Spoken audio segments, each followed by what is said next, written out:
Support for the Disability Rights and Resource Summit is made possible by Virginia Housing, our presenting sponsor, Comcast, Dominion Energy, Miles and Stockbridge, and many others.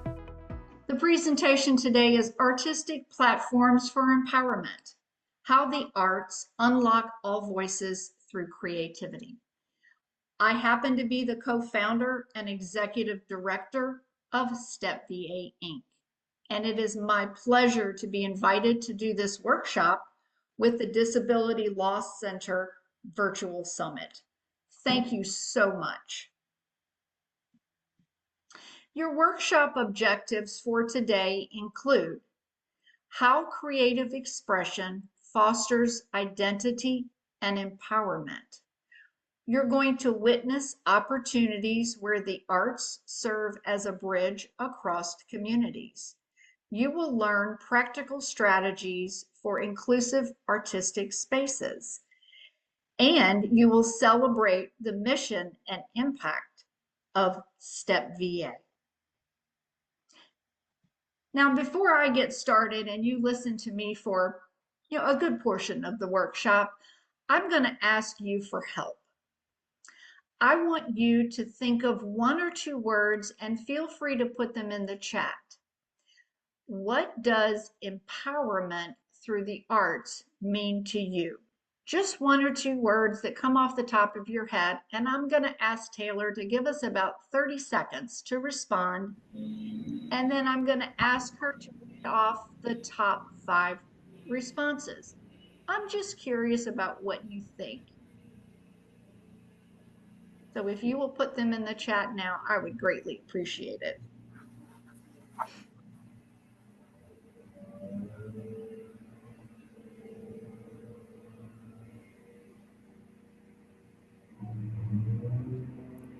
So right now we have one, well actually we have a couple: inclusion.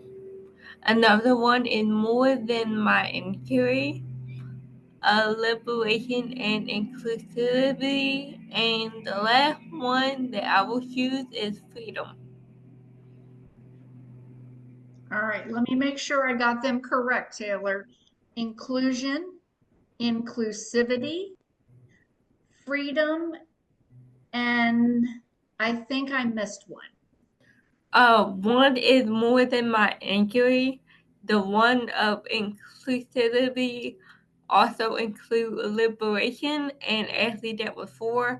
The last one is that I'll choose is inclusively belonging and having a voice. Beautiful. Thank you so much for participating in this part of my presentation.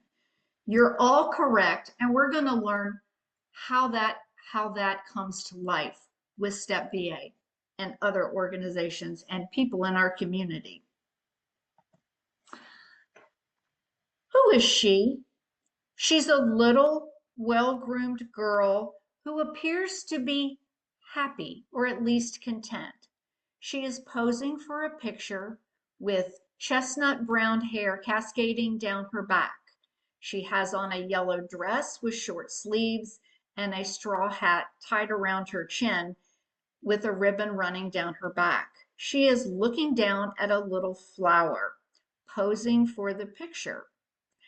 But what you can't see is that she has a visual field deficit and a suspected underlying learning disability, which greatly affects her confidence in her own abilities. She's about 3 in this picture. When she was very young, she was exposed to theater, music, and dance at a very, very early age, which provided an outlet for her creativity. It gave her a platform to explore her environment and in turn improved her self-worth. This is me when I was about 3 years old. Now, as I grew and became older, I'm an only child to older parents, so I was the apple of their eye for sure. But as a child in elementary school up through high school, my dad was very sick a lot of the time. My most profound memory of him being sick is he had throat cancer and ended up having surgery in North Carolina, which is several hours from where we lived. And they removed his larynx, or his voice box, as we used to call it. So he came home profoundly affected and was unable to speak. So I began sitting with him, working with him as he worked through speech therapy, trying to find a new voice. And that gave me the perspective of wanting to help people. So as a little girl, I wanted to help people. I had no idea what the arts impact would have on my life. So as I'm in theater in high school, not so much in college because I was busy getting a degree, trying to start my career. As I grow and develop, I get married and have children, and the arts fall away from my everyday life because I'm raising children and being married and working. I'm fortunate enough to have a career in speech pathology. But as my children got to elementary and middle school, they started having their own interest in the arts. I was thrilled. So now I get to dabble back in the arts and explore it with them. So I'll fast forward to about 2010. I'm working in an outpatient speech clinic, and my occupational therapy partner says, let's join this musical theater company and be in a summer musical with our kids. We all like the arts, it's affordable. Let's jump in. So we did just that. Sign me up. We're ready for rehearsal. So we come to rehearsal, and there's lots of adults, lots of children / orphans in the show. There's even a dog. You might guess it's the beloved Annie. So, but there was this one orphan who was different than the rest. She was not following directions, going on and off the stage. She wasn't playing with the other friends. She wasn't clowning around and goofing off and enjoying being part of the cast. And when she got on stage, she got dangerously close to the edge of the stage, like she was going to fly into the audience. Now, the directors were very concerned about her and the show going off without a hitch. And they said, and I quote, "What is wrong with her?" My colleague and I smiled at each other and said, "She most likely has autism. No one has told us that, but we've observed her behavior and how she interacts with the world, and we know exactly what to do to help her." So as the story goes, we like to say it all started with a bear. And ladies and gentlemen, it absolutely did start with a bear, just that simply. In the left-hand corner of my screen is a picture of a brown bear with a black nose and a tan face. He's sitting in a chair with tan feet, and he happens to have a purple t-shirt on that says Step VA. So when we noticed the little girl's problems disengaging from the other cast, I went home and got a teddy bear from my kid's closet, with permission, of course, and I took it to work. My colleagues got busy trying to adapt this bear to provide sensory input to the child's body. We put 5 pounds of fishing weights sewn in the back of the bear, this actual bear in the picture, and we took it to rehearsal and gave it to the little girl. And it did something really cool. Here is a prop that she gets that's all hers, that looks like a typical bear, but it does something special. It provided a input to her body and allowed her to be on stage with her friends. But it did something even more magical when the performance came around. Her parents got to sit in the audience and watch her be in a musical with other friends, just like everybody else. But there was one magical point. The audience is watching the show, watching the little girl and the other orphans, and they have no idea that something's different, that she needed something to adapt her ability to be in the show. This is the beginning of Step VA. Sensory plus theater equals endless possibilities. And that's exactly what we mean. Now, what does that mean for the arts to be a tool for someone's identity? This little girl was just a typical little girl when you look at her standing with the other orphans, but something about her made her different. She may have felt different. She may have acted differently. How does that affect her identity? I don't know. Let's dive into that. Creative expression as a tool for identity. The arts serve as a mirror for us to look and see what we look like on the outside, but it also serves as a megaphone for us to tell the world who we are, what we're about, what we like, everything about us. Given an opportunity, it is a megaphone, whether that's a performance, an art project, a painting, dance recital, and storytelling. Art enables us to find ourselves and lose ourselves at the same time, which sounds kind of interesting. And I like to say, if you think about listening to a song, your favorite song, it triggers a memory. It can take you to a different place. It can make you think of times gone by. It can transform you and put you in another time zone, in another place in the world, or even in your own head. So I like to say I'm not a fan of cold weather.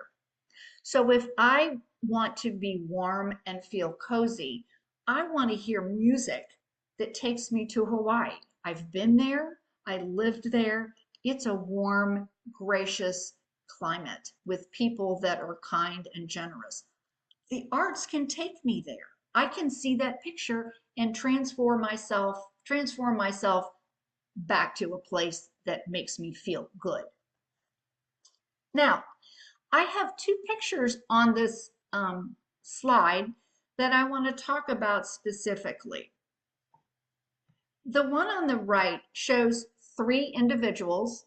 There's a man with sandy hair and a beard, and a lady with dark hair and glasses sitting at a table.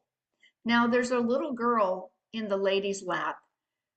She is a Black female child wearing a pink shirt. You can't see her face because her identity is hidden. But I can tell you, her face, her whole face is smiling from her lips all the way up to her eyebrows because she is happy. It is clear that she is happy. She happens to have cerebral palsy and has limited upper body flexibility. Her limbs are mostly full extension. She cannot walk. Sometimes she has difficulty bending, but she is in art camp. And she was asked to draw how she feels. And she drew a big smiley face with pink eyes, a pink nose, and a big pink smile as big as her head. On the top is blue marker for her hair that's kind of curly, like representing her. The beautiful thing about this is these individuals that are supporting the little girl are graduate students in occupational therapy. The young man has been a volunteer with Step VA for probably 10 years, off and on. He brought his girlfriend, who's also in a master's OT program, who's now his fiance, and he said, you have to be in this camp. You have to see what they do and how it changes lives. He's been so impacted that he has chosen his career serving people with differences. The other picture I want to show you is at the bottom of the screen. This is a picture of several people sitting on a stage playing African drums. This is our drum camp that we had this summer. This happens to be a performance where we have many audience members, family members, and community members watching the performance. But I want you to pay special attention to the young man in the pink with a hat. He is sitting next to someone, a female with brown hair and a dark shirt and glasses, and her hair is in a ponytail. She is his ASL interpreter because this young man happens to be deaf. Now, this young man has come to several classes or workshops with Step VA in the past. He seems to be okay being there. He doesn't smile.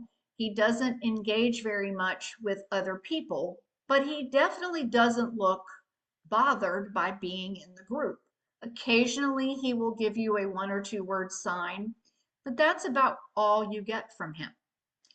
This drum camp was profound for him expressing his identity, and here's why. The ASL interpreter was modeling the drum movements, interpreting the instructions from the facilitator, and the young man started imitating the drumming. He did some of the time, and it increased over the days of camp. But here's where the magic happened. When everyone is given an opportunity to have a solo, to perform whatever drum beat they want to add to the community, he did it spontaneously. He did it time and time again. Every opportunity he had to express himself and share his identity, he was doing it. Over the week of camp, we saw him smiling while he's playing. When he entered this space in the morning, he would actually make eye contact with some of his friends or walk up and stand near some of his friends and smile at them and wave at them, letting the world know and his friends that he is there and he is loving it. It was a profound experience for everybody in the room because we have never seen that from him. So that's how creativity serves as a tool for your identity. Now,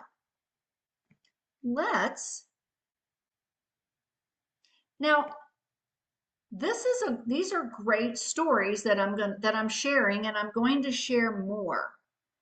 But how do we do that for more individuals? Let's see. Step VA stands for Sensory Plus Theater Equals Endless Possibilities. Their mission is to empower people with disabilities and their families through creative arts and through sensory exploration. I apologize, I distracted myself. I was thinking about what I was going to say next, but let me tell you what I'm going to say next. Step VA meets everyone where they are. They provide a space for them to explore, interact, and create together. The beauty is the safety of being in a community where they get to try new things. They get to develop relationships through interacting with the arts. I'm going to tell you 2 stories. The first one, I've changed the name of the student, but I will say his name is Jim. Now, Jim has been with Step VA for many years. Jim is a teenager now. When he started Step VA, his family let us know that he does not ever celebrate his birthday. He doesn't allow his parents to recognize his birthday. So for years, when you say, "Hi, Jim, how are you?" He'll say, "Fine. When is your birthday?" And he goes, "Ugh." He doesn't want to tell you because then he knows you're going to celebrate it. So we know that about him, and we respond and respect his preferences. So also when he turned 13, he decided that he was not getting any older ever. That was the end of, he does not want to grow up. So if he wills himself to stay 13, he will. Well, now we all know that's not really practical or even possible. I'd like to be 30 again, but that's not happening. So, okay. So last year, when Jim turned 16, a week or so before his birthday, he comes to his mom and he said, Mom, can I have some friends come to do something like go out and celebrate my birthday? Are you kidding? Absolutely, you can. And she said, Who do you want to invite? And he said, Well, my step VA friends. They're my friends. Absolutely. You can do whatever you'd like to celebrate your birthday, because he felt comfortable enough to be with his friends and explore something a little scary, like celebrating your birthday when you're not 13 anymore. He took a chance, and it helped him build resilience and comfort in taking that risk. The other story I want to share with you has to do with the picture on the screen. There's a picture of three Caucasian people, a mom and a dad, standing on each side of a young man in a yellow suit with yellow feathers on his head, holding a yellow and red rose. This is Ryan, and Ryan was Woodstock in our production of Charlie Brown. Now, Ryan has limited verbal abilities. He can say one or two words at a time. Sometimes they're intelligible and sometimes they're not. He has a big personality, lots of gestures, and loves his friends. And if you don't understand him, that's okay, because he's going to show it to you on his phone.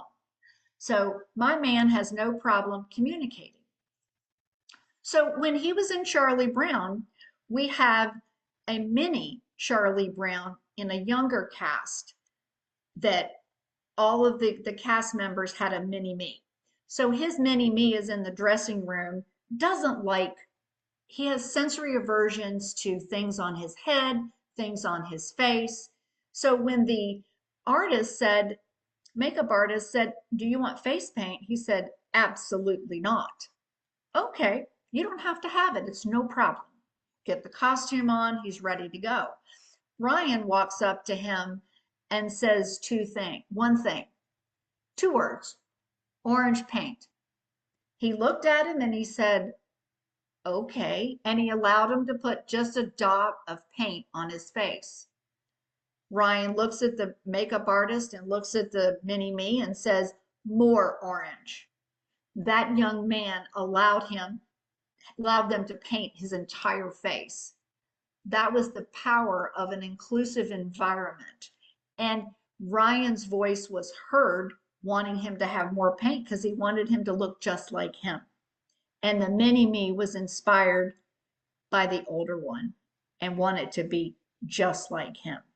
That is the empowerment of expression through the arts. These are some of my favorite stories that I love to share.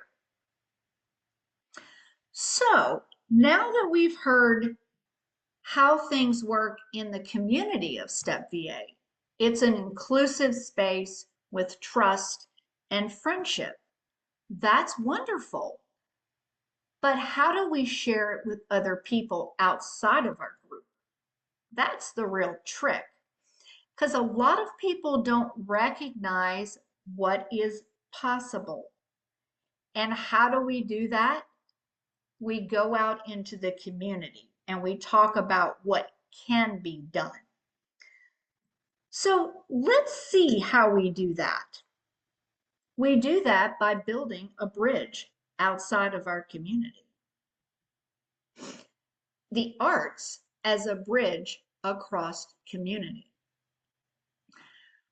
When you talk about music, we all like music. We learn to develop our taste in music by listening to music, and it's a shared experience. And also, when individuals with differences or disabilities get to showcase what they do in the community, it challenges the stereotypes of what is possible, because we only know what we know or what we think we know. Individuals with disabilities are going to prove you wrong every time because they are extremely capable. So on this screen, I have three pictures. The two on the right are in our Fred Nat Stadium. It's a local baseball stadium. It's the Nationals baseball affiliate. And these pictures demonstrate what we have at Step VA called an all abilities choir. Now, this choir is made up of individuals. Ryan Woodstock is in our choir, all the way through to professionals that are Yale and Shenandoah graduates in musical performance. Any and all people can join, any and all people can participate and be heard. We were invited to perform the national anthem at the Fred Nat Stadium for their sensory friendly night. The picture in the bottom shows us in teal and pink and blue shirts celebrating singing our national anthem. And in the group includes our friend who is deaf with his ASL interpreter, and he is interpreting some of the words to the national anthem. What you can't see is about 2,000 to 3,000 people in the stands cheering us on, and our friends and families cheering us on from the sky porch. What an accomplishment. And I believe we're the only group with disabilities that's performed at this stadium. The other picture that I have on the screen is quite the opposite. This is a holiday performance. You can see individuals in a choir holding music in black concert attire with red and green accents. We were invited to perform as a pre-show for the Spotsylvanians, which is a community music community group in Fredericksburg area. They were doing a holiday concert. Not only did we get to pre-show for them, the picture shows us performing with them in a shared experience. At the end of the performance, we were invited to sing a Christmas medley with the show choir. That is how you challenge those stereotypes, because I dare say many people in the Spotsylvanian chorus had never sung with people with differences or disabilities, if you will. But we're changing that narrative every song we can, building that bridge across communities.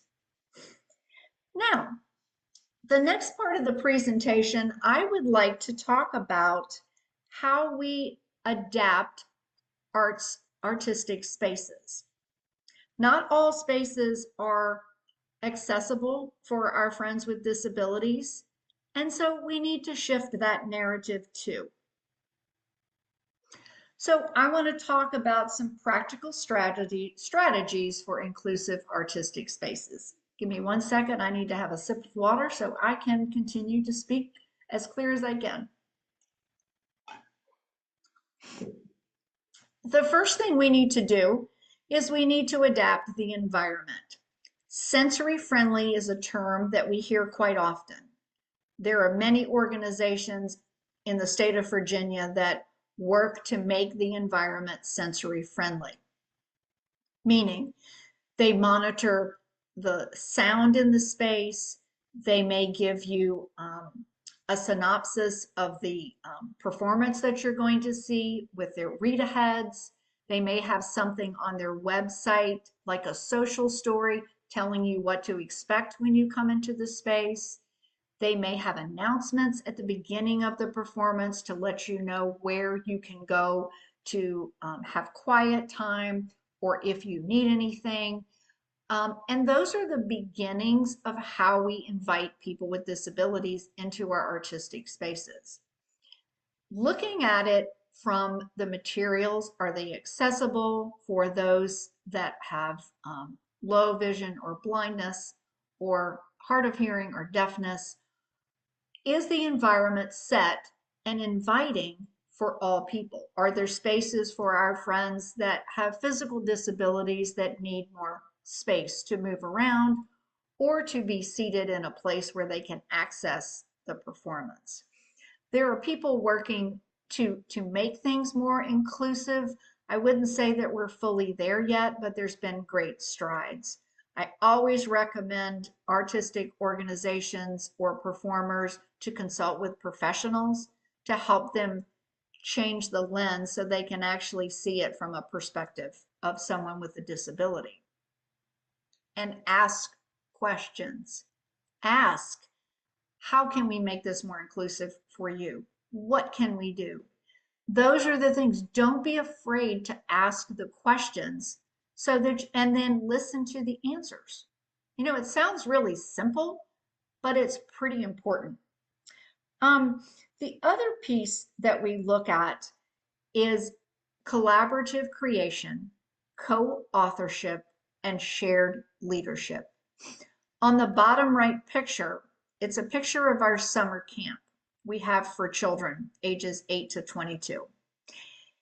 In this picture are staff, teachers, volunteers, participants, and another level of volunteer, which we call our legacy volunteers. Those are former arts camp participants that have either aged out or developmentally or too advanced for that camp. And they participate as supported volunteer buddies. But in this dance class, they're all creating choreography. Everybody gets to create a movement, a gesture, so that we put it all together and it's fully inclusive. Every voice has been heard. And if you decide you don't want to do that, you can opt out of that. But we're still going to ask you to be part of it. The picture on the other side of the screen shows there's microphones and wires and a soundboard and a bunch of people looking at the person taking the picture. This is our tech camp where they actually learn how to set up the sound system. They learn about microphones. They learn about feedback because a lot of them have sound sensitivities. So they need to learn about that soon and be prepared for something like feedback noise. One of our participants does not like that level of noise and he has noise canceling headphones on. Absolutely, we adapt the environment of the class, of the workshop, of the summer camp to all of their needs, individually and collectively. I'd love to show these. So we call this intentional sensory programming. We are actually listening to the needs of the people in the group. So this is how are some practical strategies for inclusive art spaces. Now, let's talk about some things that you can put in your toolkit for empowerment. That's a big word we talked about at the very beginning of the presentation. Let's see.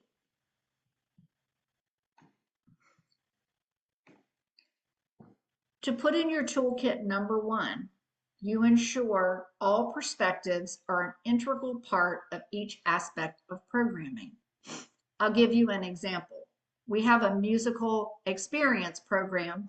We're doing Shrek Jr. in April 2026, just a little plug for that.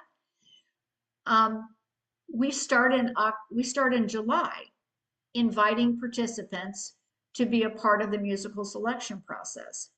We have a facilitator who leads 3 workshops in helping them deduct and eliminate and vote on what shows they might want to do.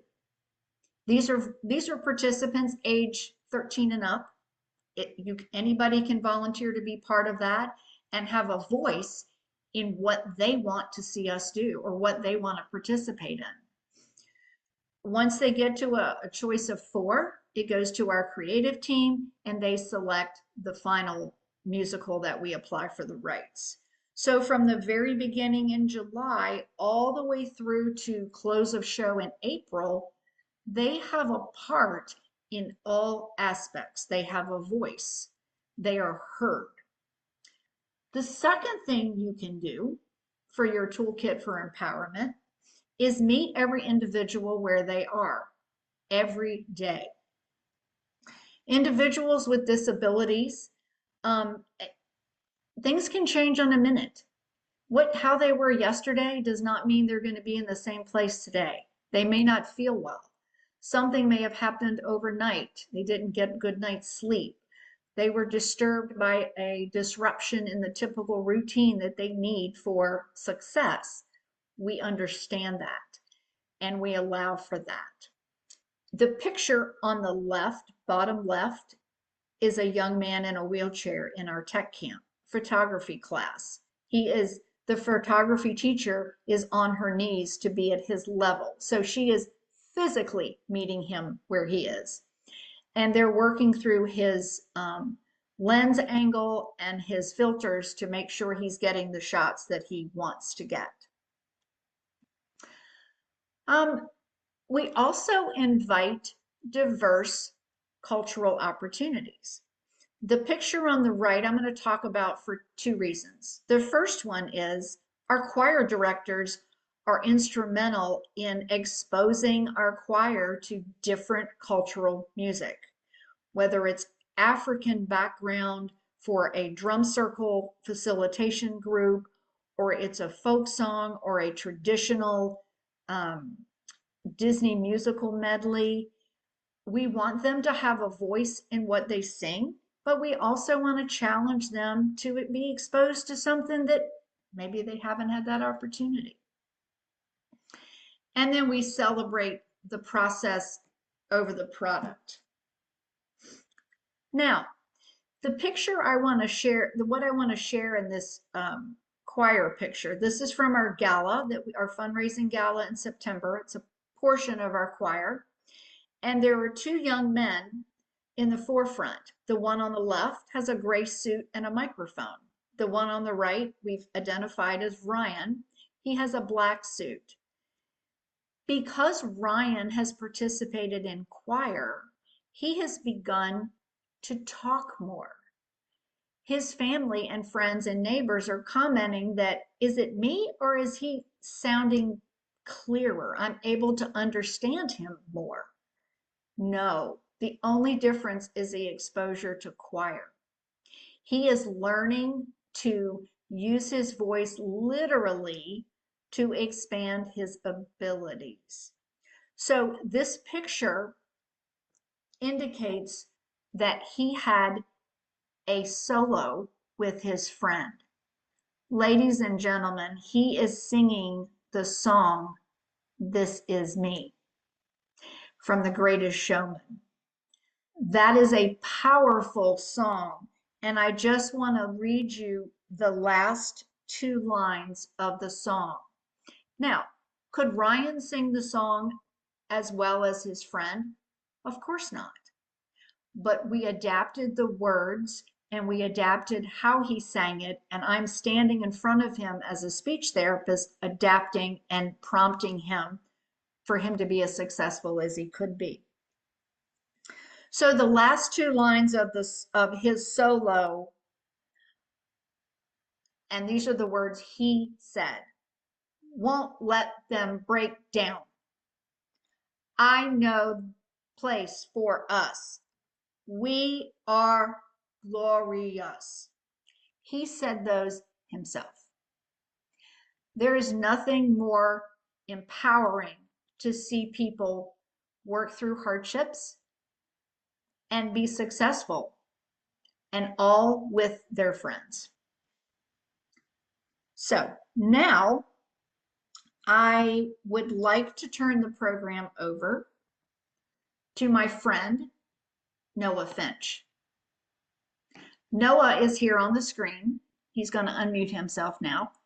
He is a composer. He's a lyricist, a writer, a musician, an actor, and a self-advocate, and a proud member of STEP VA, sharing his talents with us. Noah, please introduce yourself. Hi, my name is Noah Finch. I am Caucasian. I have brown hair. I'm wearing a pink STEP VA shirt that reads, "Be strong, be kind, be you, with a small, like, strong muscle, and two hands, like, holding a heart with a heart on it. And I'm going to start things off with a little song by one of my favorite musical heroes of all time, Billy Joel.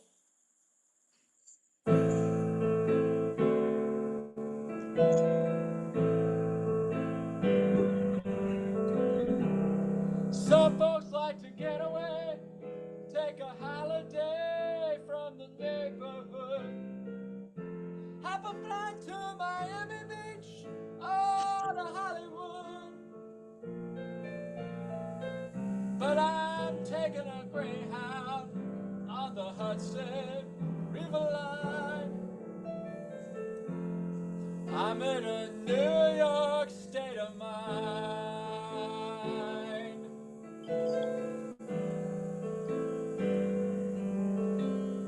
I've seen all the movie stars in their fancy cars and their limousines. I've been high in the Rockies, under the evergreens. But I know what I'm needing, and I don't want to waste more time. I'm in a New York state of mind.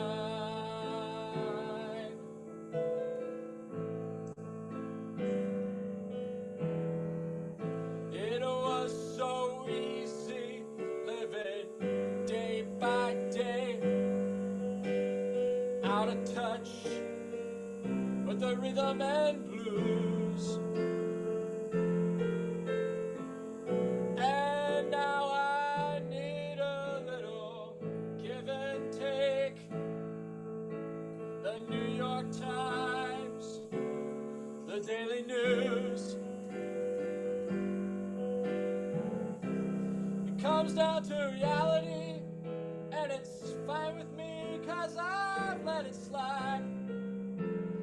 Don't care if it's Chinatown or Riverside. I don't have any reasons, I've left them all behind. I'm in a New York state of mind.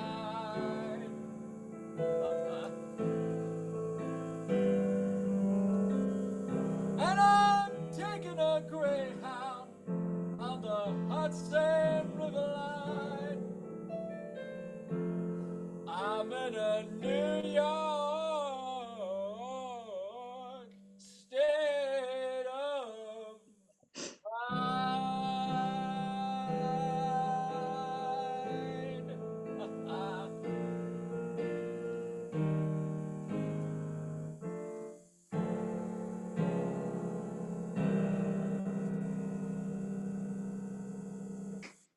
Thank you, Noah.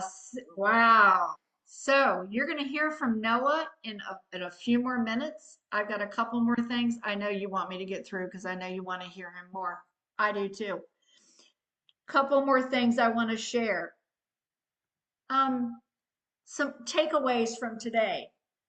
Addressing individual sensory needs unlocks endless creative potential for people with disabilities. Participating in artistic activities builds confidence, strengthens identity, and enhances community. We get to see, witness, and be a part of what is possible. Anyone can adapt an environment to support someone with a disability. What will you take forward into your space? Now, I'd like for you to hear from a few more friends. I'm going to read what's on the screen. Our son Noah started attending STEP VA summer program when he was in elementary school. There are not a lot of opportunities that are a good fit for children with deaf blindness and autism who are not cognitively delayed. But the setup of STEP VA program allowed the team to meet the kids where they are. His favorite part initially was talking to his buddy about movies. As he got older, we've seen him grow in confidence and skills through the STEP VA program.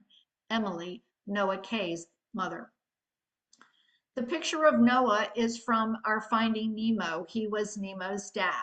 He's in an orange suit with white stripes. He has brown hair, glasses, and a cochlear implant. Not only is he in our program, he's a legacy volunteer.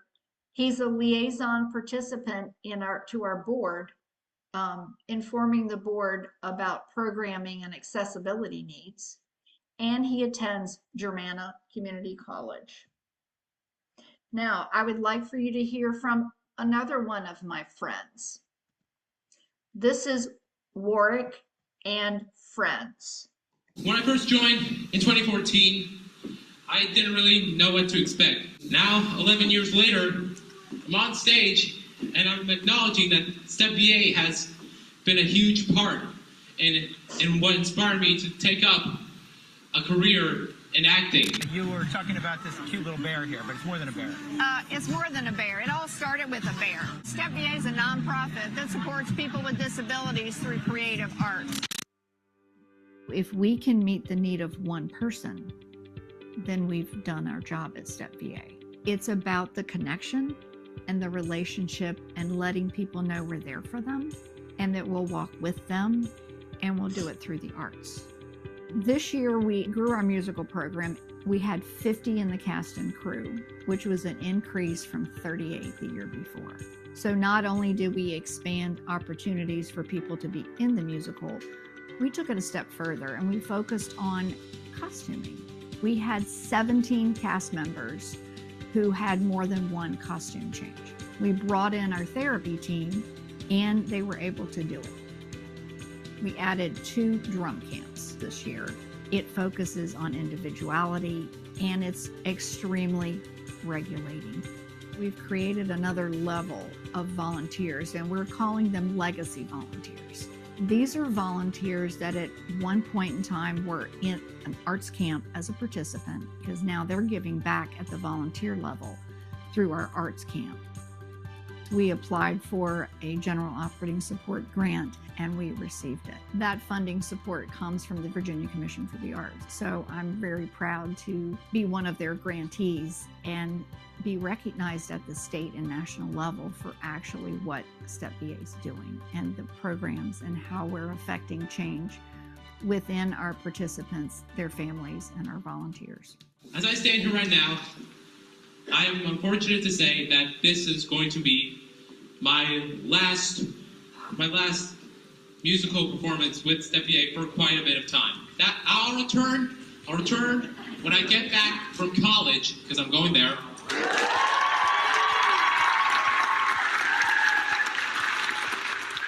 People with disabilities are creative geniuses. They have more potential than they even realize they have. And so we want our donors and all stakeholders to witness what we know. And you do that by coming to a performance, attending a concert, inviting us to perform at one of your events.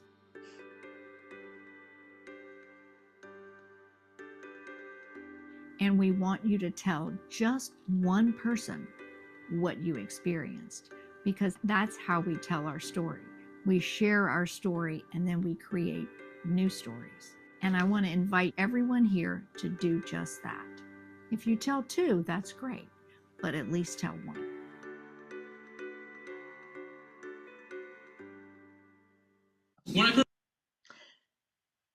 Thank you so much for allowing us to be here today. And before I close, this is the slide with our email and our cell phone number, our cell phone and our website. I apologize. I want to tell you, everyone deserves an avenue for expression and everyone deserves a stage. Now, you heard in the video, I say creative geniuses. Now, I'm going to turn it over to one of Step VA's creative geniuses, and I want Noah to tell us, unmute yourself, Noah, and I want you to tell us a little bit how the song you're going to perform came to be, and then we will have, at the conclusion of his performance, we'll have time for a few questions. Okay, thank you, Ms. Jan. Well, The spring musical tradition began in 2021 with an original production that was written in response to the COVID-19 pandemic. It was called A Special COVID-19, written, directed, and casted, and narrated by yours truly, me, Noah Finch. And at the time of the pandemic the year before, I was given a task by Miss Jan to write a song about how the pandemic affects individuals with autism, and then turn it into a song, and that later became the finale of this and the and then I've written and what am I going to say? Yeah, and then I adapted the musical throughout these virtual Zoom meetings, and with all the songs and the script, and trying to figure out casting on my own, and here's one of my very favorite songs in that musical. This is the opening prologue from A Special COVID-19. And before I do this, I'm going to let everybody know I'm going to be putting on this red pair of sunglasses, aka shades, because that's what I look like when I sing the blues.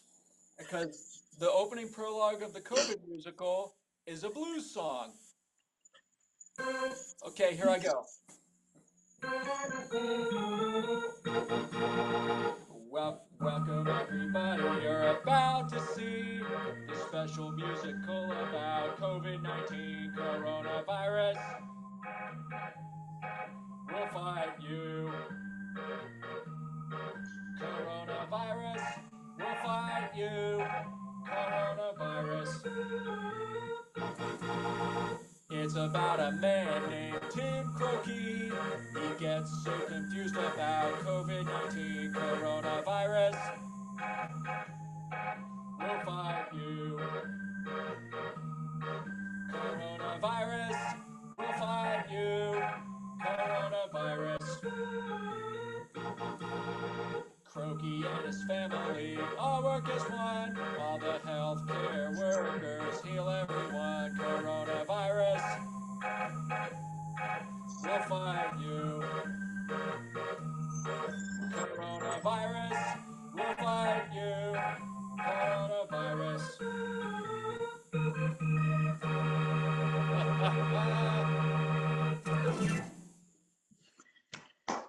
Thank you, Noah. His talent is incredible. And he did that song in, oh, I don't know, 15 to 30 minutes, literally. So now's the opportunity in the remaining minutes that we have for us to answer any questions, especially Noah, because he has a lot of information to share. So please put your questions in the chat, and Taylor, if you will just help us with that part of the production or the presentation.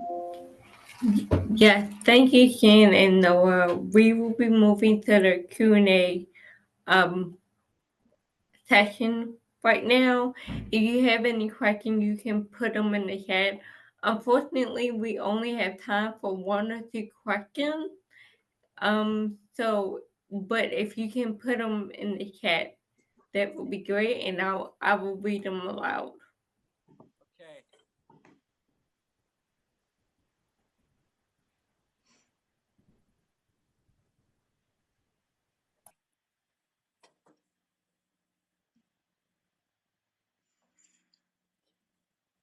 Well, I have a question I'd like to prompt Noah to answer. What is it, Miss Jan? How did your disability affect your creativity? And if it did, how?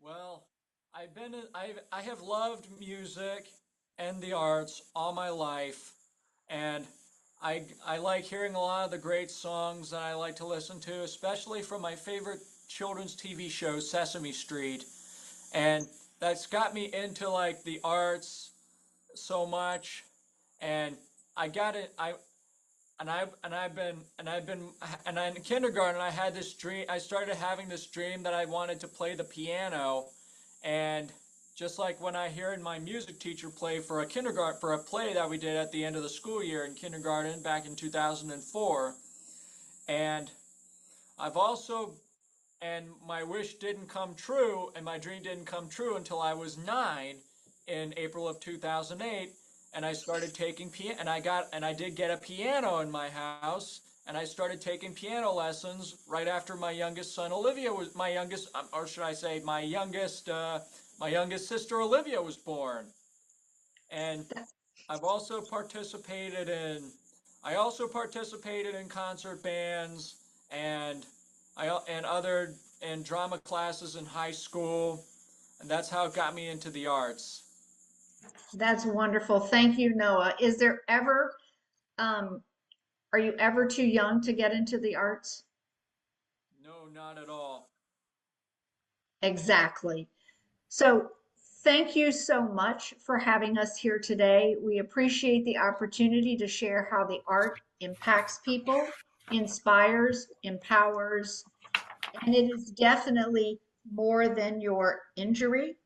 It gives you freedom, it gives you liberation, and it definitely gives you a voice. So enjoy the arts and enjoy Step BA if you're in the Fredericksburg area, or come to the Fredericksburg area and see us. Thank you so much.